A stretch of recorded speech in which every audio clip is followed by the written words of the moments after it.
আমাদের নিজেদের যেগুলি নিয়মিত চর্চা করা উচিত সেগুলি নিয়ে আলোচনা করব। প্রথমত, আমাদের প্রতিনিয়ত কিছু জিনিস আছে সেগুলি আমাদের অবশ্যই প্র্যাকটিস করতে হবে। যেমন প্রতিনিয়ত শরীর চর্চা করতে হবে, প্রতিনিয়ত শরীর চর্চা করতে হবে। আর কি, পড়ার আগে 2 মিনিট ধ্যান করতে হবে। পড়ার আগে কি করতে হবে? 2 মিনিট ধ্যান করতে হবে। তাহলে আমরা সকালে কিংবা সন্ধ্যায় পড়তে বসার আগে আমরা 2 মিনিট ধ্যান করতে হবে। তাহলে আমরা পড়তে বসার সময় কি করব? ধ্যান করব। কত মিনিট? 2 মিনিট। 2 মিনিট। ধ্যান করলে আমাদের কি হয়? আমাদের মন স্থির হয়, পড়াশোনার প্রতি আগ্রহ বাড়ে।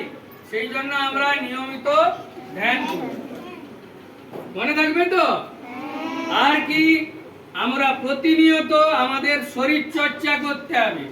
আমাদের যে ব্যায়াম যেগুলি আছে, যোগ ব্যায়াম যেগুলি আছে, সেগুলি আমরা প্রতিনিয়ত প্র্যাকটিস করব। আমরা যে ব্যায়ামগুলো শিখেছি, যোগাসনগুলো যেগুলো শিখেছি, সেই যোগাসনগুলি প্রত্যেক দিন নিয়মিতভাবে প্র্যাকটিস করব। মনে থাকবে? আর কি, আমরা বাড়ির বড়দের অবশ্যই সম্মান এবং শ্রদ্ধা করব। বড়দের কি করব? সম্মান এবং শ্রদ্ধা করব। তাহলে বড়দের কি করব? সম্মান এবং সম্মান এবং শ্রদ্ধা করব।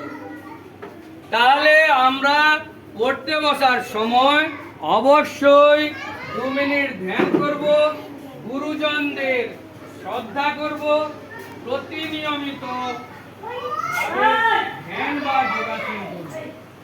তাহলে আমরা প্রতিনিয়ত শরীর চর্চা কিভাবে করতে পারি? যোগাসন। কিভাবে? যোগাসন। যোগাসনটা আমরা কখন করব?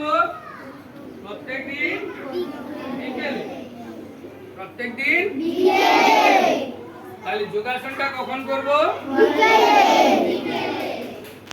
আর ধ্যান কখন করব? সন্ধ্যা এবং সকালে পড়তে বসার আগে। ধ্যান কখন করব? তাহলে ধ্যান আমরা পড়তে বসার আগে করব। আর গুরুজনদের সম্মান আমরা সর্বক্ষণ করব। গুরুজনদের সম্মান আমরা কখন করব? সর্বক্ষণ করব।